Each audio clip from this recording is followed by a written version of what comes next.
Okay, we're recording. Fab. Welcome back to Heads and Tails. My name's Henry Faber. I'm one of the founders at Oppidan, and I'm super excited to have Ed Kirwan with me today to speak about empathy. So to give a bit of background on Ed, Ed is a qualified teacher and he was once a head of chemistry. And his experiences in the classroom and a very deprived North London community where he taught compelled him to pioneer a progressive and worldwide educational movement called Empathy Week. I hope you may have heard of it already.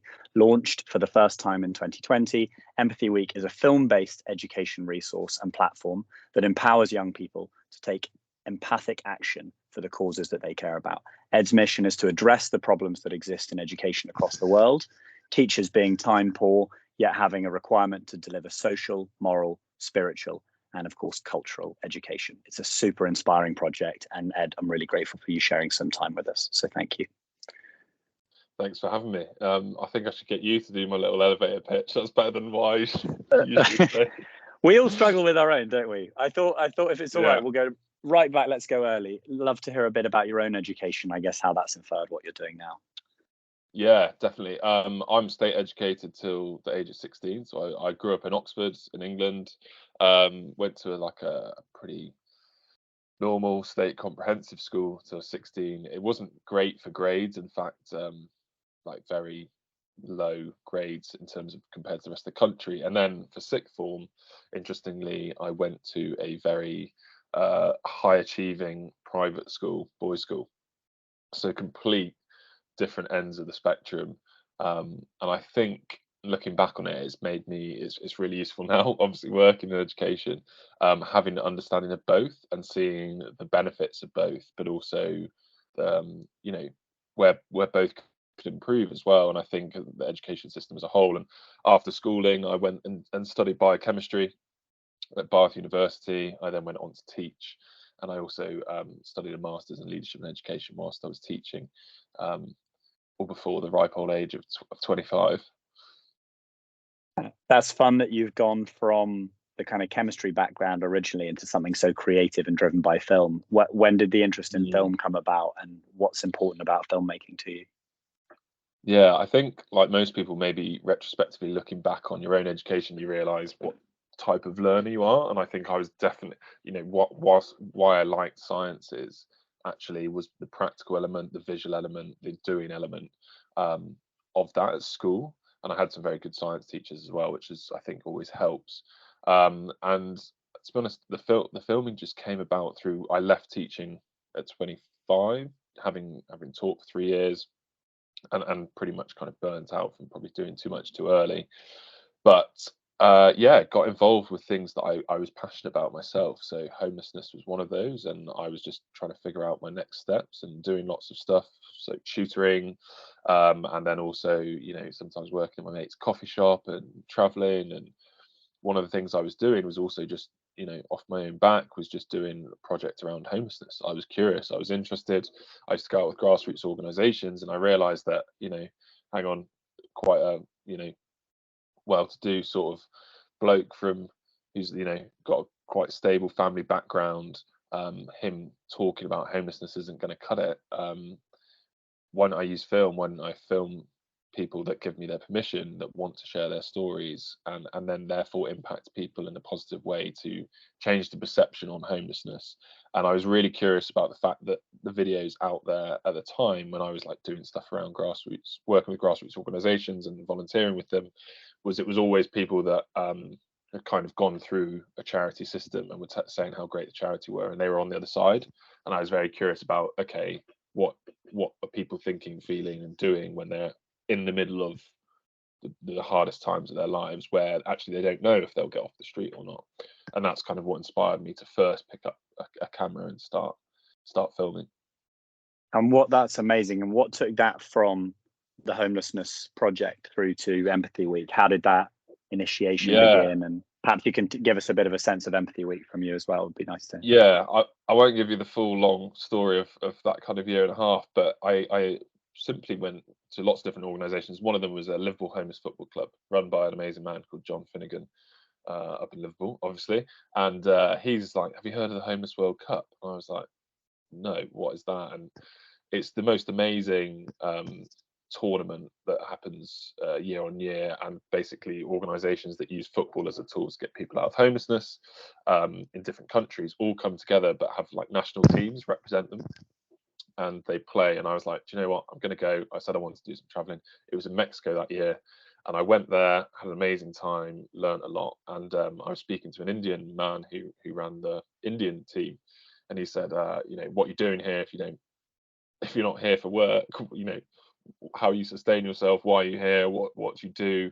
I said, oh, I'm a teacher, I do freelance facilitating. I was working for a couple of organizations, running courses over summer for kids and life skill camps, and I do, you know, I just finished my leadership masters. And he just said to me, oh, we're looking for someone to run and facilitate a leadership course alongside our football program in India. And that was that. And 4 months later, I just sort of flew out to the middle of India, Nagpur. Don't know if anyone's heard of Nagpur. Maybe if you're a cricket fan, you might have, but otherwise, it's right in the middle of India. And I went out and I lived with him for 3 months. But that was the opportunity where I realized that my filmmaking had got to a point where I started to get paid by small clients, and then also, yeah, had that educational background. And I realized that, okay, whilst I'm there, I have a chance to show the students that I taught a completely different life perspective and way of living that wasn't poverty porn, that wasn't driven by sympathy, it wasn't driven by a need to help someone that's less off than you, but really to observe a life that is actually um, just as important as your own, just as happy as your own, if not maybe happier, and actually build the skill of empathy. And I was like, hang on, I need to start a project. Let's call it Empathy Week, and that's how it kind of started, and it's developed and grown since then. But initially, it was that kind of spark of, I have an amazing opportunity here to launch, to try to film something, to do something off the back of relationships that I knew that I would build, and give students a chance to see a life that they would never otherwise potentially get to see, which can impact then their own life and relationships as well. It's amazing. And to stay on that theme of different countries and your experiences in India, do you think different countries or cultures perceive empathy differently? What's your understanding or experience of seeing empathy play out in different parts of the world? Yeah, I think some countries don't even have the word empathy, or languages don't even have the word empathy, and I think it's still a very misunderstood word and concept in the UK even. Um, it's difficult for me to talk about all countries, but I do think, you know, empathy is wrapped around culture as well, how we treat each other, how we perceive other people.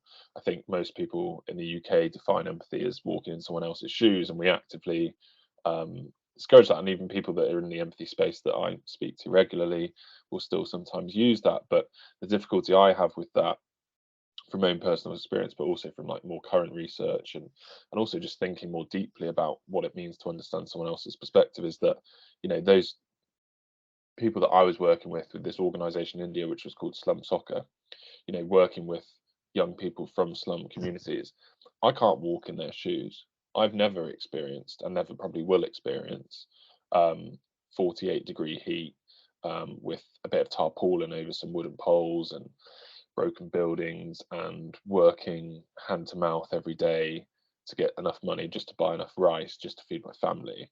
You know, there's no those shoes don't fit me. What we try and talk about when we talk about empathy is actually keep the person that you're trying to empathize with in their shoes, but actually be quiet yourself. You know, let them take your hand and show you what it's like, and you'll never fully truly understand, but then that way you'll get a better understanding. It's a bit like, you know, when we were kids, we were told, treat each other as you would like to be treated. Well, now the world is so globalized and diverse and multicultural. Well, that would work in 300 years ago, when we all lived in the same sort of fishing village and everyone looked and sounded like us, and we knew everyone by name, and we kind of already knew what people liked and didn't like. But now you go, you know, and I learned this lesson on the street as well. When I bought, I always talk about this story as a way to why empathy is important and why you should lead with empathy before kindness. It's because I went to a homeless man. I said, oh, you know, I saw him, went into a Tesco, bought a meal deal, came out with a ham sandwich, offer it to him, and he looks up at me and says, I don't eat ham. I said, you know, immediately I have that reaction of beggars can't be choosers and he should be grateful, and then find out, in fact, that actually he's vegan. Now, I bought something that I would like to eat, but that doesn't, and I'm treating him as I would like to be treated, but that doesn't make someone feel seen, heard, and understood. It doesn't make someone feel valued necessarily. And I think empathy is about going. It's difficult because it takes time and energy, and it's about going one step further. But it is truly about understanding someone as they want to be treated, and that is going to be different to your own like feeling and thoughts and your own perspective. Do you think, to come back to kind of the UK school system, do you think we lack empathy in the UK school system at the moment? What's your diagnosis? What I've found is actually everyone thinks they're more empathetic than they are. So it doesn't matter where you are. So I now work with corporates, I work with schools, I do training for schools, and I work with students, obviously. And I ask these three questions, and I do an interactive Slido or Mentimeter, whatever you're used to. It's anonymous, and I ask these three questions, and it's kind of like my magic trick. I'm thinking of trademarking it as well. So you can steal it if you're listening, but try it out with people that you're with. But I ask people, rate yourself out of 5, how empathetic you think you are. Rate other people out of 5, and rate the world.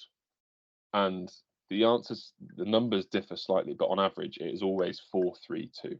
So people usually rate themselves 4 out of 5. They usually rate other people 3, and they rate the world 2.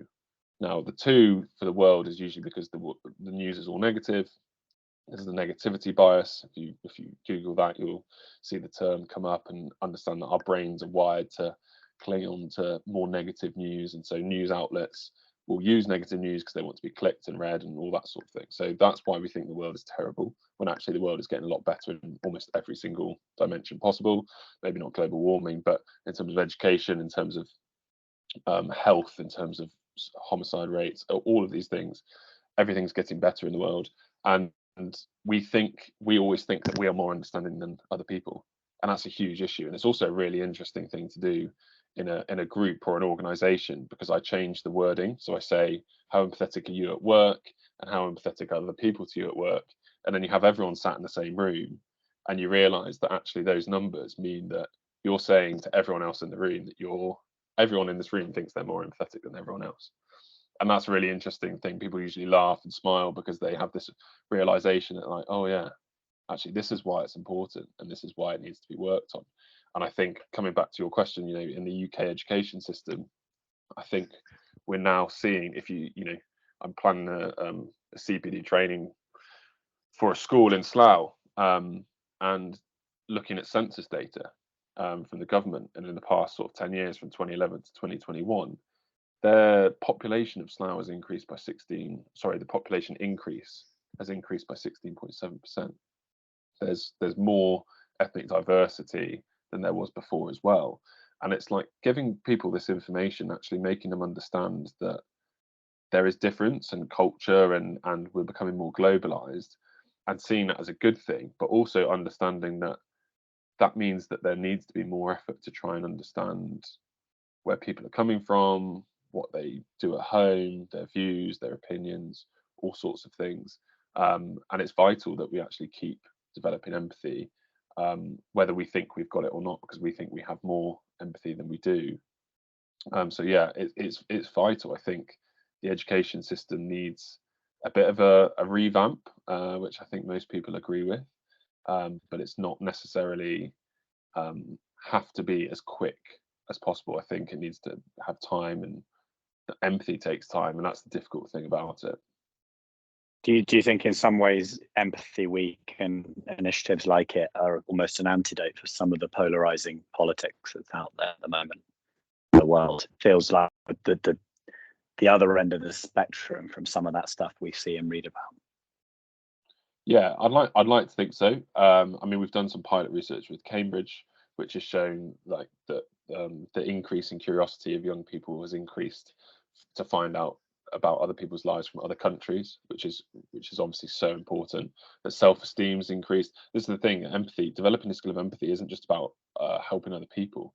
It's actually about your own well-being. So I always talk about Empathy Week as a Trojan horse for well-being and mental health, because what you're doing is you're building, through the medium of film, you're actually giving people the chance to talk about their own lives, what's reflected, what isn't, and then that conversation between people in that room then creates a greater understanding, Greater understanding builds connection, connection builds trust, trust ultimately is the foundation of relationships. And we know from so much research that positive relationships is just such an indicator of good health, mental health, physical health, everything. We need positive, good relationships. But often we don't spend the time building those or have the tools to do it. So Empathy Week is just one of, I'm sure there's many other tools that is just trying to help create that scenario, create that environment for conversations, for people to open up. And I think that's the really powerful thing about film. I could go into a school and say, right, morning, everyone, let's talk about mental health. Right, who's got an issue? No one is going to raise their hand. But if I put on a 2-3 minute film, I mean, most of our films are 10 minutes, but I could put on a snippet. Film can capture emotion, meaning, and send a message within seconds compared to in person. It can set the mood, it can set the tone, it can really just get everyone onto the same level of thinking so that then you can move. And especially that's really important in a time poor environment like schools are, to be able to set the tone, to be able to then go straight into something that can be quite deep and meaningful, but can have so much impact and so much, positive effects on relationships in schools. That's why I love film, and I think ultimately we just need to have more time to connect with each other and understand, but also we need to be equipped with the right tools to ask the right questions at the right time, learn when to regulate our emotions, when we can vent, when we maybe need to not vent, and when we need to listen, and when we need to ask questions. It's all these things that we're trying to do. So Empathy Week's much more than just, okay, let's build the skill of empathy. It's also, we ask students to like identify their emotions. We use like different tools, like we have a feelings wheel which has different colors and different vocabulary. So we're trying to build up this emotional intelligence alongside the film. And the idea is that over time, this tool is used year in, year out, different films, different contexts, different themes. But if you take a child from 5 years old to the age of 18, they'll have experienced 65 different people's life stories from all across the world. And what we're seeing, the World Economic Forum just released their 4.0 education taxonomy that looks at the skills that are needed in the workplace, what companies are dying for and need to have in the world of AI and in the world of future technologies. Empathy is listed there, so is kind of emotional intelligence. In fact, most of the things there are all around social awareness, emotional intelligence. They're the skills that we need to be developing. The knowledge is always going to be there. We're good at that. We know we're good at that. We're good at doing tests. We're good at teaching to the test. That's what education has been.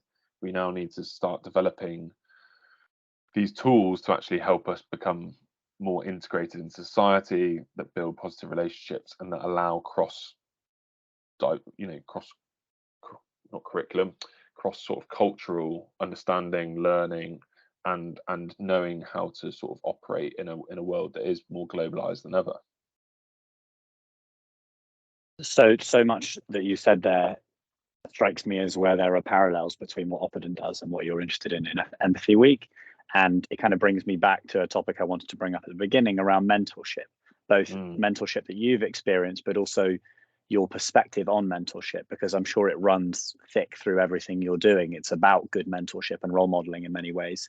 I'd love to hear your perspective just briefly before we finish on mentorship as a topic and how you see that playing out with children in schools.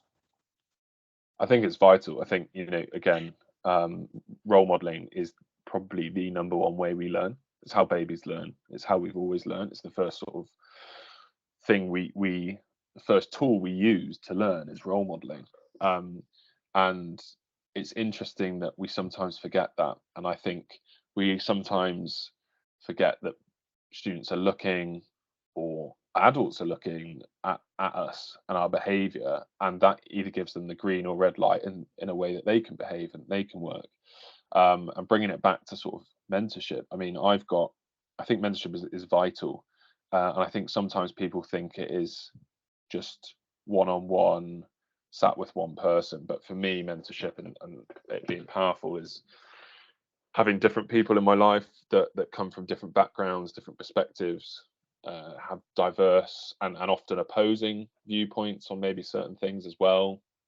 I think with a mentor, it's sometimes useful to seek out someone that is a little bit different to you, that has enough similarity that you have that connection, but that also does have a difference in the world, because that's how you're going to learn. Not ultimately, mentorship's about guiding you to a place that you're not quite there yet. And then once you get there, they're able to push you a little bit further. And I also think that mentors come and go, and that's a very natural part of the cycle as well. And I kind of look, if you were to say, okay, what does my mentorship circle look like? It's really my advisors that sit within Empathy Week. And I've got Nilema, who's kind of born in Zimbabwe and comes from Indian heritage background, and she's a lawyer.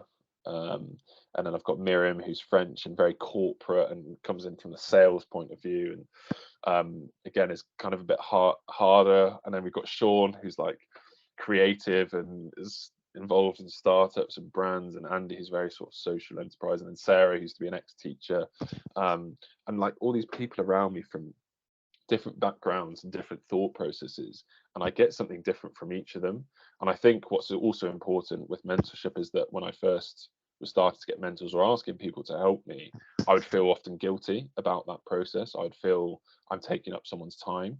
And I've realized from actually, I suppose, in some way being a mentor myself, sometimes we have placement students that come and work with us every year from Birmingham University.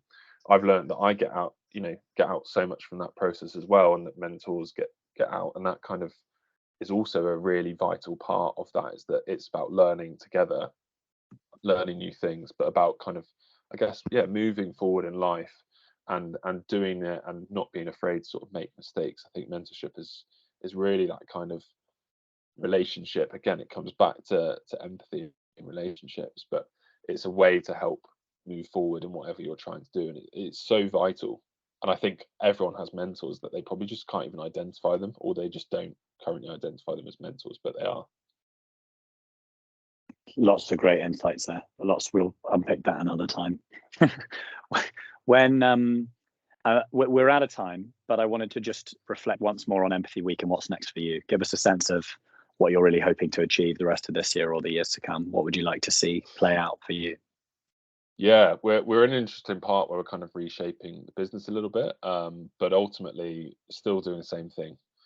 So each year we want to bring films, we want to give content that enables teachers and makes it as easy for them as possible to unlock the skill of empathy in students. I truly believe it is the foundational skill. When you think about great leadership, great communication, great connection, creativity, all of it falls away without empathy at the base.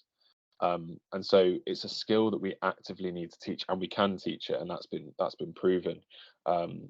Helen Demetrio, who I know that that at Cambridge, that sits on our empathy advisory board and works with us with our research, has shown that not only can you develop empathy and teach it as a skill, but it also increases creativity. But that also, if you develop empathy in a certain scenario, you can literally pick that up and put it onto a different theme and scenario. It's not the scenario that you develop empathy for. It's actually that muscle that you build that you can then take with you to wherever.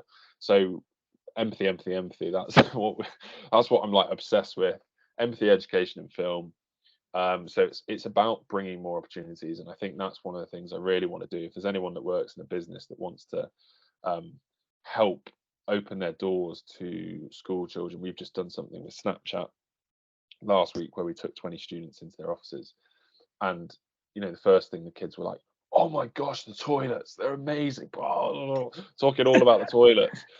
And I said to them, look, taking students into just a foyer of a security of a corporate building in London, that's empathy.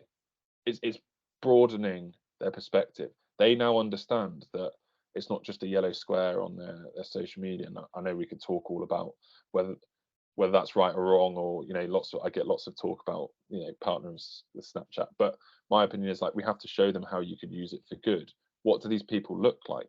And then they were thinking that all of these people in this building were going to be white men, old men coding a laptop, and they're meeting a woman in a hijab. They're meeting a woman from China who's emigrated over here and works as a coder. They're meeting a woman from Denmark. They're seeing different people, cultures, diversities, that's empathy. So the future is about creating as many opportunities and chances for students to see themselves in other people, develop the skill of empathy, and then live hopefully happy, emotionally stable lives. That's the key. Thank you. It's so obvious that you're hugely passionate about this. And we all know from experience, when you're really onto something, you really can talk about it for hours or days or weeks. And I get that sense from you big time. And I'm really grateful for you sharing just a snippet of all of that, which I know will be a valuable resource for anyone who engages with it. So big thank you. And we wish you all the best of luck with everything coming with Empathy Week. So thank you. Thanks for having me.